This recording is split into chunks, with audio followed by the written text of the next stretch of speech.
There isn't any genre in anime and manga that has been explored and saturated as shonen.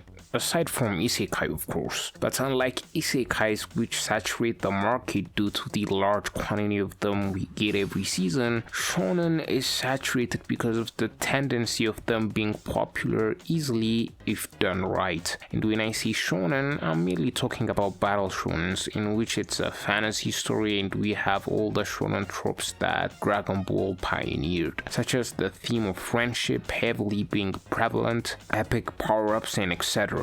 But nowadays, if a new shonen story came out being purely traditional and embracing all those shonen tropes, they are more likely to get cancelled or not be as big as the other battle shonen who makes it feel fresh. And for me, Dandadan is one of those battle shonen that feels completely new and fresh, even if it's not trying to do anything that's completely out there. I mean, it does aspects of shonen that are oftentimes neglected or poorly executed, such as romance really well, better than any other battle shonen I've seen. But other than that, I don't think it's doing any other thing that different from other battle shonens, but it still managed to feel new and fresh. And one of the reasons I believe that is the case is because the mangaka of Dandadan, Yukinobu Tatsu, wanted to make something that's a little bit different right from the get-go, right from the inception of the story, because we've learned that from his interviews with his editor Shihei Lin, hope I didn't butcher the name, we've learned from that interview that the mangaka of Dandadan had a rough start of having multiple of his ideas axed in the editor's room because he wanted to make a battle shonen manga with a female lead, because that's not something we see often. He wanted to do something different, but obviously it didn't work out, so he had to insert Okarun with Momo to get the green light. So we are dealing with a story where the author has a mindset of doing some things differently, and that could explain why Dandadan feels so fresh, and that these types of battle shonens are the way to go, because by not including some of the shonen tropes or masking them in a way that isn't obvious, you're creating something that is guaranteed to work in the modern landscape of shonen. The only battle shonen that has been a smash hit following the traditional shonen tropes in this new gen shonen era that I could remember off the top of my head is Demon Slayer. Let's be real here, Demon Slayer was an anomaly, and to be honest, I'm probably going to get some flack for saying this, but Demon Slayer was partly carried by its animation. Other than that, whether it's JJK, Chainsaw Man, or Kaiju number 8, they all do something different to hook you in. There's a caveat with Kaiju number 8 because it lulls you into thinking that it's going to be focusing on a 30-year-old who is trying to grapple with the fact of being a shonen protagonist, but it completely betrays that and devolves into being your typical battle shonen. But other than that, the time we are in now is not an age where you could have a character like Naruto or Luffy who are happy-go-lucky and wants to be the Hokage or Pirate King, and that propelling many people to pick up your manga. Those tropes are tired and I feel like they don't work anymore. Even if they do, they struggle being as popular as the ones who try something different. Such examples could be battle shonens like Wistoria, One Day Magic, or Black Clover. Yes, these shonens are great while following all the tropes of a traditional shonen, but you don't see them reaching the heights of JJK or Chainsaw Man. But that's not to say there is no flaw in ignoring the shonen tropes that made the shonens of old be the manga hits that they were and still are. I mean, tropes are a thing for a reason,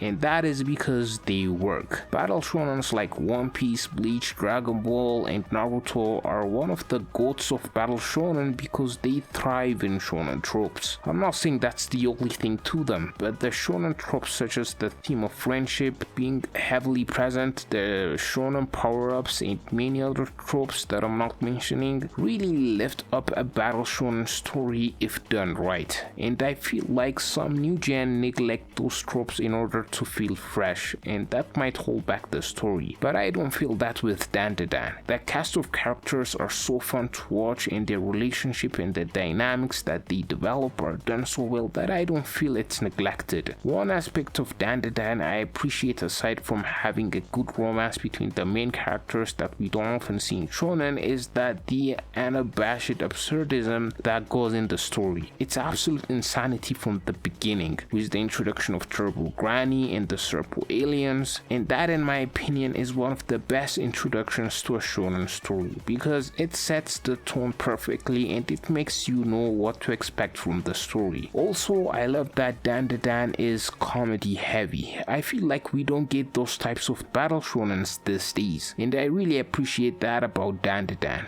And it's not like the jokes are there just to fill the pages, they are genuinely funny and I love them. And I don't know if Dandadan continues to have the same quality as it continues beyond the Cursed House arc, but I'm really excited to go on further into this story. If you've made it this far into the video, please consider subscribing to the channel, it will mean a lot. And with that said, see you guys in the next one.